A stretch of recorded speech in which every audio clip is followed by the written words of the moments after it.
December 7th, 1992. Whidbey Island, Puget Sound. The world wars were over.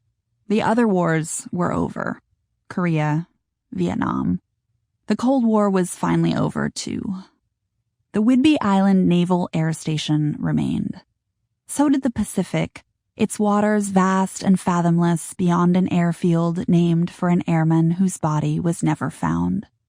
William Ault, who died in the Battle of the Coral Sea. This is how it goes. The ocean swallows human bodies whole and makes them immortal. William Ault became a runway that sends other men into the sky. At the Naval Air Station, the infinite Pacific appeared as finite data gathered by a network of hydrophones spread along the ocean floor. Initially used to monitor Soviet subs during the Cold War, these hydrophones had since been turned toward the sea itself, transforming its formless noises into something measurable.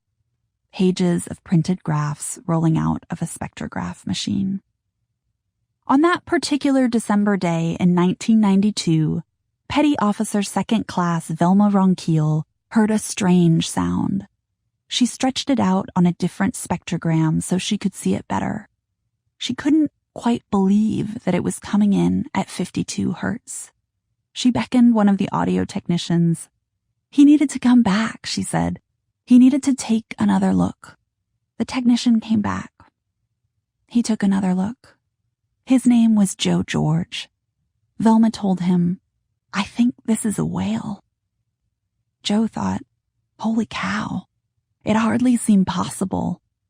The sound pattern looked like the call of a blue whale, but blue whales usually came in somewhere between 15 and 20 hertz, an almost imperceptible rumble on the periphery of what the human ear can detect. 52 hertz was off the charts. But here it was, right in front of them, the audio signature of a creature moving through Pacific waters with a singularly high-pitched song. Whales make calls for a number of reasons: to navigate, to find food, to communicate with one another. For certain whales, including humpbacks and blues, songs also play a role in sexual selection.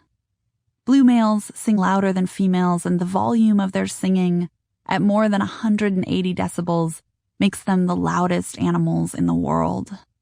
They click and grunt and trill and hum and moan. They sound like foghorns. Their calls can travel thousands of miles through the ocean. Because this whale's frequency was unprecedented, the folks at Whidbey kept tracking him for years, every migration season, as he made his way south from Alaska to Mexico. They figured it was a he, as only males sing during mating season. His path wasn't unusual, only his song, along with the fact that they never detected any other whales around him. He always seemed to be alone. This whale was calling out high, and apparently to no one, or at least no one seemed to be answering. The acoustic technicians called him 52 Blue. A scientific report would eventually acknowledge that no other whale calls with similar characteristics had ever been reported.